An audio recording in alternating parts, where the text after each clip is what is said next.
La bataille pour prendre Raqqa aux forces djihadistes entre dans sa phase finale selon les combattants des forces démocratiques syriennes. 90% de la ville a été reprise aux hommes de Daesh.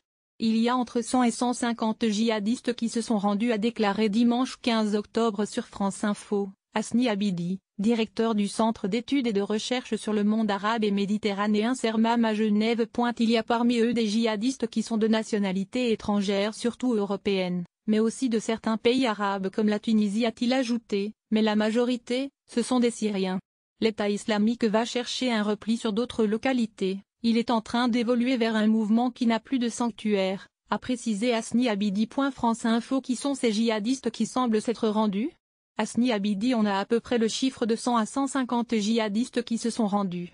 La majorité, ce sont des Syriens qui viennent d'autres mouvements et qui ont rejoint l'État islamique quand elle avait des forces très importantes et en position de gagner. Mais on a aussi des doutes sur les djihadistes qui sont de nationalité étrangère, surtout européenne, et de certains pays arabes comme la Tunisie. On peut dire que le gros des troupes, ce sont des combattants syriens qui ont accepté de s'embarquer dans des bus affrétés spécialement. On parle d'un accord qui aurait été négocié pour faire partir des djihadistes étrangers, européens et donc des Français aussi? Absolument. Je pense qu'il y a une autre bataille qui est autour de cette ville.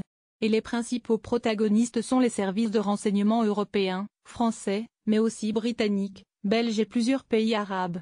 On sait que la sortie sécurisée de plusieurs dizaines de combattants de l'État islamique de nationalité européenne risque de constituer une menace pour ces pays-là, donc il y a une volonté d'être là pour contrôler la prochaine destination, officiellement Deir ez-Zor. Beaucoup de pays européens veulent trouver une solution parce qu'on sait que la sortie sécurisée de ces éléments-là ne signifie pas la fin de la menace pour certains États européens. La bataille de Raqqa dure depuis 4 mois.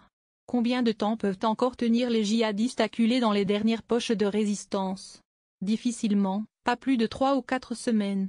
On sait que les forces démocratiques syriennes appuyées par la coalition internationale ont gagné plus de 80%.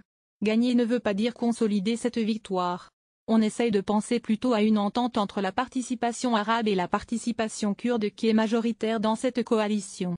On espère que cette coalition ne vole pas en éclats une fois que la ville sera contrôlée. C'est pourquoi il y avait cette idée très intéressante et positive de confier la gestion municipale à un conseil civil composé de notables et de chefs de tribus pour éviter le vide et les conflits internes une fois que l'État islamique sera complètement délogé.